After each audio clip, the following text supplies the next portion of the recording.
Okay, we're going to call to order the May 18th Lackawanna County Prison Board meeting at 12:31. First item of business is to approve the minutes from the last board meeting. I'll need a motion for that, please. Motion. Is there a second? Second. All in favor? Aye. Aye.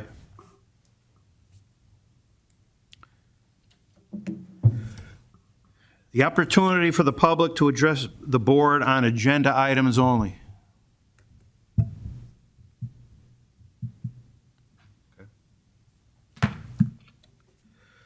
Okay, we're going to get into the first motion, 22-3028, motion to approve all current payables for the Community Correction Center and the prison. Do I have a motion to accept payables? I'll make a motion. Second? I'll second. All in favor? Aye. Aye. Okay, we'll start with the reports, 22-3029. Controller DeBilio could not be here today, so we're going to turn it over to Deputy Controller, Ms. Jermaine Hokoski. Thank you. Jermaine? Thank you. The Controller's Office reviewed the prison inmate and canteen account reconciliations, which were prepared by the Prison Business Office for the month of April 2022, and found no discrepancies between the reconciliations and the bank statements. The balance in the inmate account was $469,162.94 as of April 30th, 2022. The balance in the canteen checking account was $813,608.28 as of April 30th. In addition, the canteen account owned two certificates of deposits valued at $15,000 and $132,354.58, totaling $147,354.58 as of April 30th, 2022. During the month of April 2022, $109,304.25 was paid from the canteen account for expenses which benefit county inmates, and the itemized details are attached to your reports. That concludes our report. Okay. Any questions for the Deputy Controller?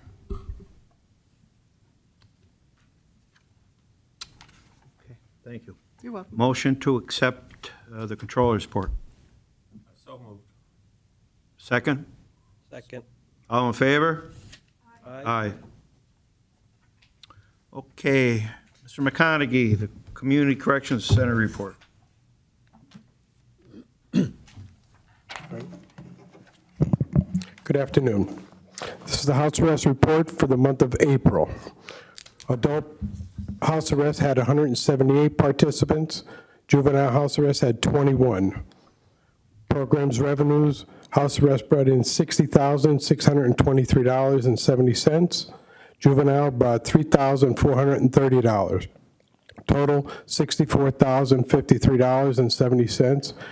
Year-to-date totals for both is $236,906.28. Programs expenses, $65,540.08. Programs completions were 38. Violations were 7. Programs outstanding warrants, 1 for work release, 1 for house arrest. Budget report overall, overtime's at 25%, expenses at 31%, and revenues at 36%. That's the end of my report.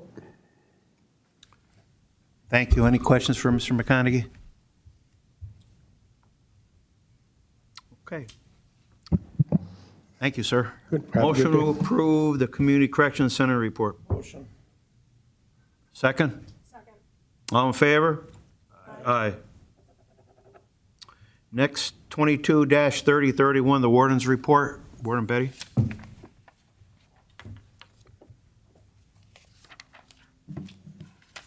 Good afternoon, Board. Good afternoon. The in-house population, the average daily population for April was 691 inmates. 517 were county inmates. For the month of April, we averaged 604 adult males, 2 juvenile males, and 86 females. And our average daily population of U.S. Marshal detainees is 174. The overtime and out-of-county boarding reports are attached. Staffing update, currently our correctional officer numbers break down to 170 full-time officers on shift, 5 on workers' comp, 58 with intermittent FMLA, 1 on administrative leave, and 4 full-time vacancies for a total of 180 full-time officers. Budget as of April 30th, revenue was at 36%, expenses were at 33%. Extraordinary occurrence reports, there were 3 since the last prison board meeting. On 4/6/22, an inmate was on a behavioral watch and he covered his cell door with toilet paper. The inmate was taken out of his cell so that the window can be cleaned, and as he was being placed back into the cell, he attempted to throw himself into the wall, and the shift commander, who was on scene, decided to put him in the emergency restraint chair for his own safety. On 4/8, a female inmate was behaving erratically. She was screaming and thrashing her body around her cell. The inmate was observed to have a small laceration on her forehead, and she wouldn't cooperate with staff's attempts at de-escalation, and a decision was made to place her in the ERC. And on 4/24, an inmate covered his cell door with feces and began speaking in an incoherent manner. The individual's behavior continued to decompensate, and due to the level of his now erratic behavior, staff had to use the pepper ball launcher prior to going into his cell. They then extracted him from that cell, placed him in the ERC for his safety and for the safety of all those involved. PREA, there were 2 PREA investigations completed in the month of April. One was a staff on inmate allegation of sexual harassment, and the other was a staff on inmate allegation of sexual misconduct. Both were deemed unfounded, and the results of the investigations were forwarded to the district attorney's office for review. The well path audit was asked for last month. It's still ongoing, and I anticipate that I'll have a report finalized for next month's June meeting. And I had listed on here personnel matters. I wrote down that I was requesting an executive session. However, it was about the interviews. We interviewed 14 people for correctional officer positions, and 7 of them have earned recommendation for employment. We currently, as I mentioned here, we currently have 4 full-time vacancies, but we also have 12 part-time vacancies. And I would just be seeking for the board's authorization to seek employment, full-time or part-time, for 7 of the individuals. Again, there were 14 listed for interview. We had 2 no-shows. We had 7 people that we believe were excellent candidates that we'd like to move forward on due to our current vacancies. I can provide the names if you like, or however you want to go forward with this. Do you feel comfortable and confident of these 7 individuals that you interviewed? Yes, yeah, we had 2 different interview teams with over a course of time that consisted of myself, Deputy Warden Piga, Deputy Warden Orzel, Lieutenant Ruddy, and our HR compliance officer, Ted Praschik. Between us, we interviewed different individuals. We got together, discussed it, and I have the 7 packets right here of the individuals who did very, very well.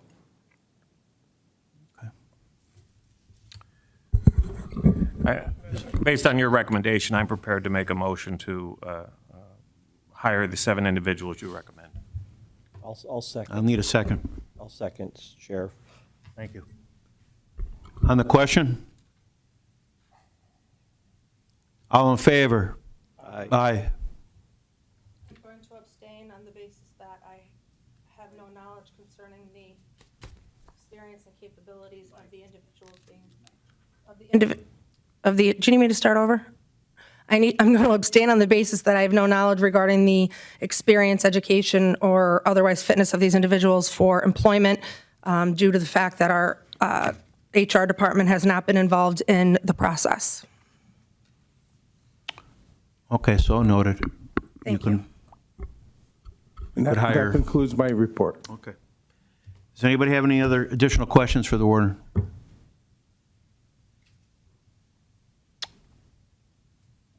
Thank you, Warden. Thank you.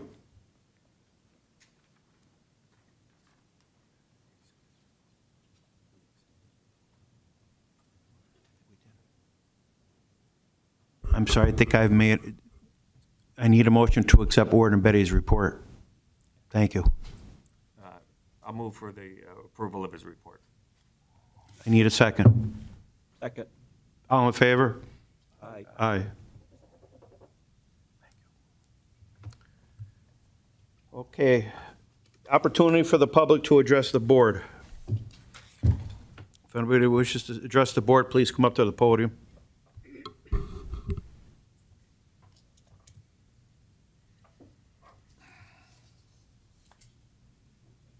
Hi, my name is Father Bill Pickard. I was involved with the prison ministry at the jail for a decade or more. And I was away for 5 years in New York City working in the Catholic Worker House there, and I'm back in the area. And I'm living at the Catholic Worker House in West Side. And I would like to offer my services to the prison population, as I have in the past. There was a crisis at the prison a while back, and it was a terrible crisis. We got involved, and we helped out. But the main reason I'm going here is to get to know the inmates so that I can minister to them spiritually. I have a lot of background in that, and I hope I can have the opportunity to do that. And I will cooperate as best as possible with everyone here. And if there's an issue, I will meet with you, and we'll work on it. So that's my speech right now. Thank you, Father. We'll coordinate that through Warden Betty. Okay? We appreciate it. Thank you. Anyone else?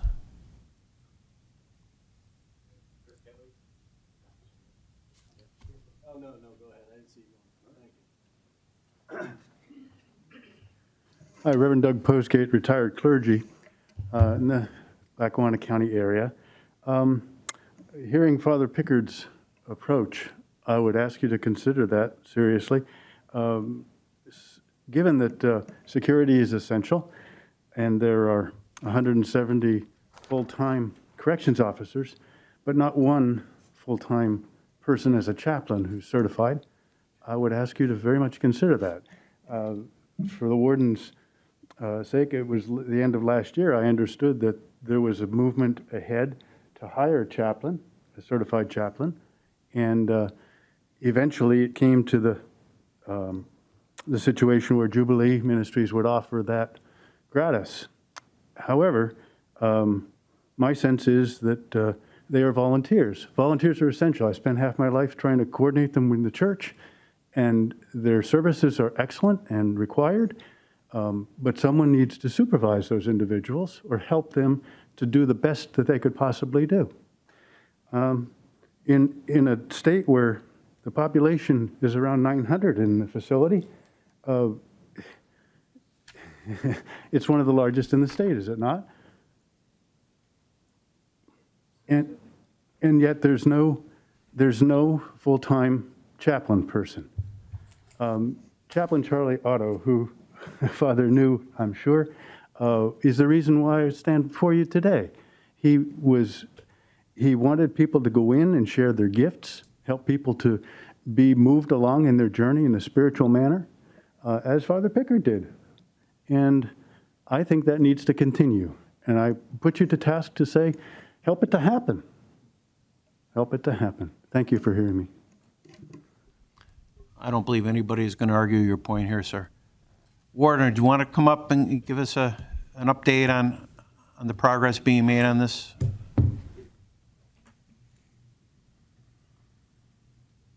Sure thing. We have entered into a memorandum of understanding with Jubilee Ministries to provide chaplaincy services. They have contracted with Reverend Wilfredo Medina to be full-time, and there are two part-time individuals. One is Pastor Tom Dugan, and the other one, her name is eluding me right now. I know that she's providing services through Jubilee down at the Luzerne County Correctional Facility as well. I apologize, I don't have her name. We didn't get any real progress on things because what we've been doing is keeping a very close eye on what's going on with the COVID-19 situation, and the fact that I have a mask with me today is indicative of the county's new policy, being in large groups and wearing a mask.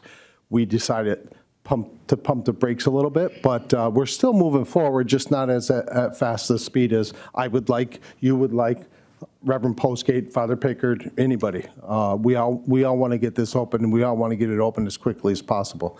I mentioned at last month's prison board meeting. I was hoping for a date of 5/1, at the latest 5/15. Well, we're at 5/18 now, and we're waiting. You want to open it safely. I definitely want to open it safely. One thing I did neglect to mention in my report is that over the last week, we did have one individual, one inmate at the jail test positive. One, not bad, but last month was 0. I've had several staff members over the last 30 days that have gone out for COVID precautions, whether they had it themselves or someone living in their household had it. So I'm definitely seeing an increase. It doesn't appear to be, the Omicron type of increase, but we're seeing something happening, and we're being very, very cautious. So the program is moving forward, just at a slower Right. pace. Correct. Okay. So, thank you. I appreciate it. Thank you, Warden. Is there any update on the investigation into Commissioner Dominic's key? We have not received any information, Mr. Kelly. Do you have a ballpark idea when that might be? I really don't. We were not informed of anything. You're welcome. Anyone else like to address the board? Bev?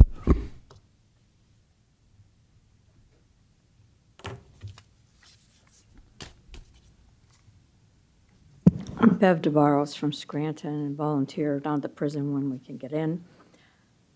By the way, it's Heather Winters, who is the part-time chaplain down at Luzerne County. Through Jubilee, they have 2 part-time chaplains there, and Heather is one of them. My issue today is about voting rights. As we all know, most of the inmates are eligible to vote, even though they're in jail. They vote by absentee.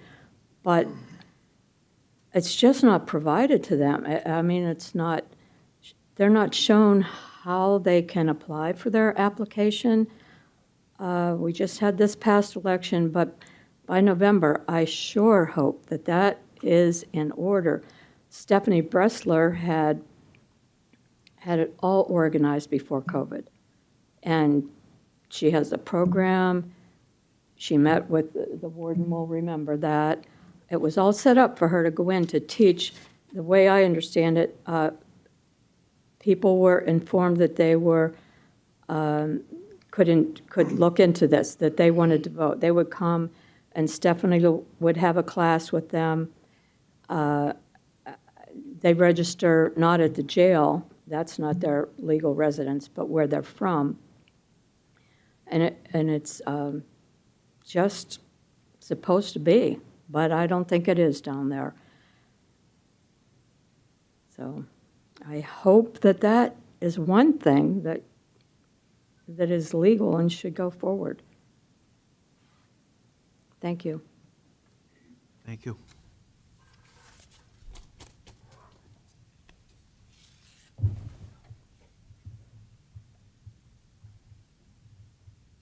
Somebody's on. Eileen Acapenti, Dunmore. I just want a clarification. You have a contract with Jubilee, Warden? Yeah. Okay. And do they take a leadership role in organizing other chaplains coming in? And what are their credentials for their chaplains? Because I thought they were all volunteer. Because we wanted somebody that was credentialed in chaplain services. Do you know if do you know what their credentialing for their chaplains are? No, I don't. So the names you gave, are they people that are credentialed in being chaplains? I know that they're pastors, they're ministers. They've been coming into the jail for 10 to 15 years. They've been coming into the Luzerne County or where? Lackawanna County. Through Jubilee? No. They're separate. So that's my confusion. Will Jubilee be the one organizing who all comes in? They've now employed those individuals, so yes. Okay. And as long as there's a COVID, we won't be having any services regardless, or even Jubilee? That is correct. So no Jubilee, no nobody until COVID is done. Okay.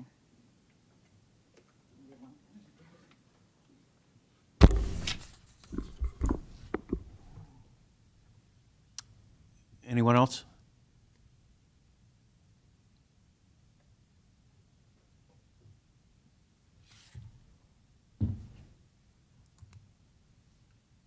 I think there must be some way you can organize religious ministers and priests to come in the jail and do as best we can to make it safe. Because these people have religious needs more than us realize. There must be some way we can come up with some kind of a formula for this. I mean, it's the absolute right. And I'm willing to work and compromise and come up with a plan. And I know people, the volunteers here that are from the community will do the same. I think we can work this out. I hope we can. Well, I pray we can. We're going to do our best.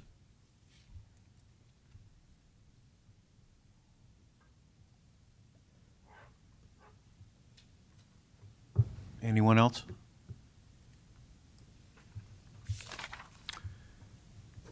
Any members, other business?